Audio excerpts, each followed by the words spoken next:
We need to talk about 55, an SCP tale. Can I smoke?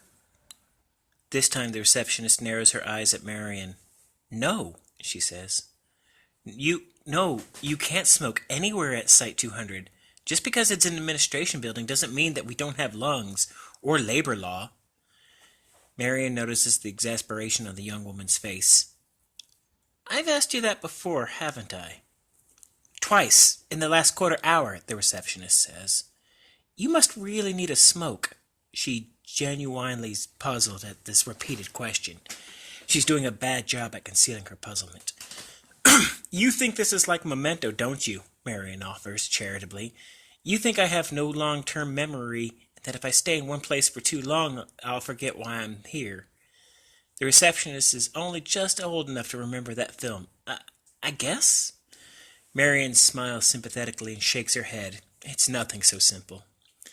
Minutes pass. She obsessively toys with her lighter. She's turning 50 this year and slowly graying, well on her way out of her petite towards the old lady. In her bag, her phone beeps because it's time for a pill, but she tells it to remind her later. There's a slight tremble in her fingers, but that's not the age-based infirmity. It's only just ordinary nerves. She's nervous because she's here to meet an O5, and the O5s are scary. O5s never want to see you for a small thing. It's the end of the world or nothing. Finally, 40 minutes late, the door to the inner office opens. 4 or 5 of the high-rank foundationers spill out carrying laptops or briefcases. As a group, they head straight past the reception and out to the cars which are waiting. Marion recognizes a few of their faces, the Site 19 director, the head of recruiter for the Western Europes. None of them glance in her direction. Once they're gone, O5-8's assistant pokes his head around the door. He's a 20-something, and probably youthful, like a teenager stuffed into one of his dad's business shirts.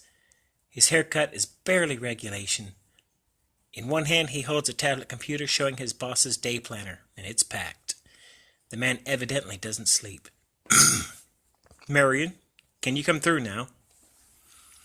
The office door closes behind them with an unusually heavy mechanical clunk, as if the whole thing is part of a machine built into the office walls. While Marion takes the indicated chair and sets her bag down, the assistant turns and does some confusing additional things to the door, causing it to make several further strange noises. O5s have a non-trivial privacy and security requirements. The office is spacious, but somehow contrives to be dark despite 2 big corners of the window in the broad daylight outside. The walls are all bookshelves and dark wood paneling, perfectly stylish, but a style from the 90s, a little worn, not old enough yet to be fashionable again. As for the old fellow behind the desk, well, an O5 never looks like you would imagine. Marion takes a deep breath. So, what's the topic? All I got was the meeting invitation and no agenda or subject. I mean, an O5 says jump and you jump, but... Looking to her right, she notices that the assistant, without saying anything or making any undue noise, has set the tablet down on the table and produced a gun aimed at her head. Marion stops talking.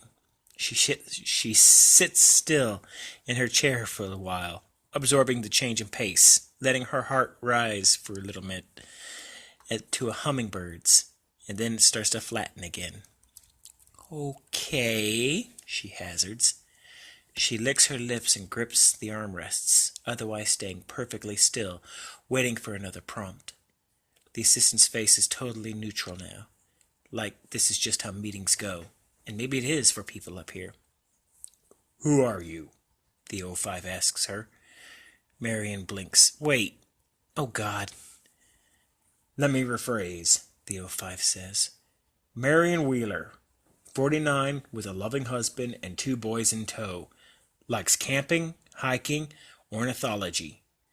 Boring mother with a perfect airtight background and the financials as far back as we can examine.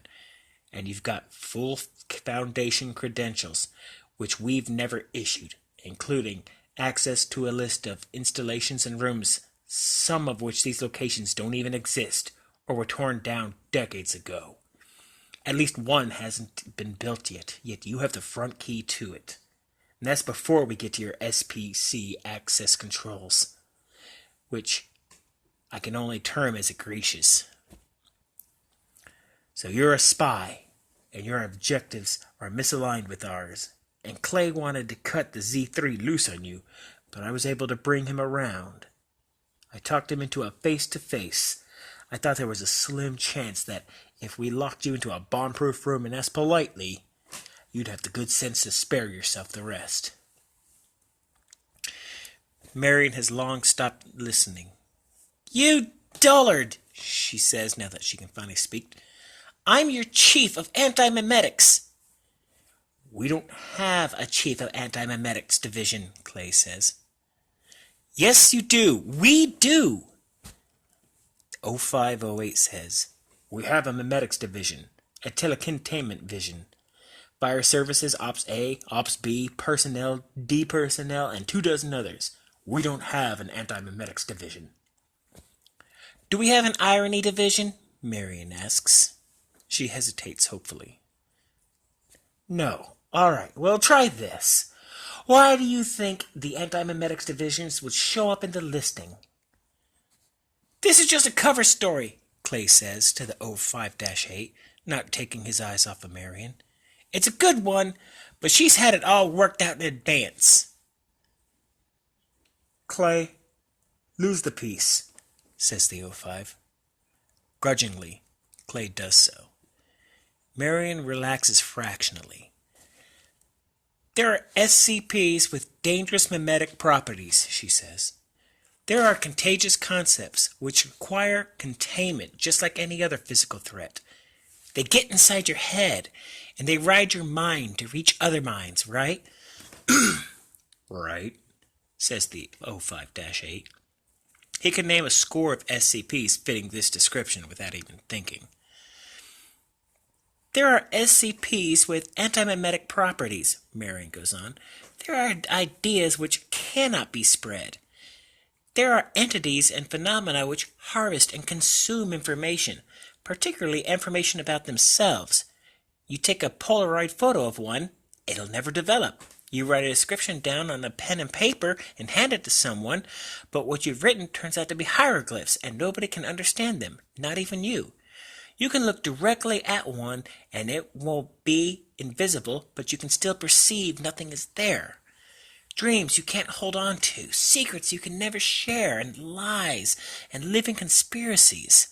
It's a conceptual subculture of ideas consuming other ideas, and sometimes segments of reality, and sometimes people. Which makes them a threat, and that's all there is to it, really. Anti-memes are dangerous, and we don't understand them. Therefore, they are part of the problem, hence my division. We can do the sideways thinking that's needed to combat something which can literally eat your combat training. 05-8 stares back at her for a long moment. Clay fidgets, disliking and distrusting the story.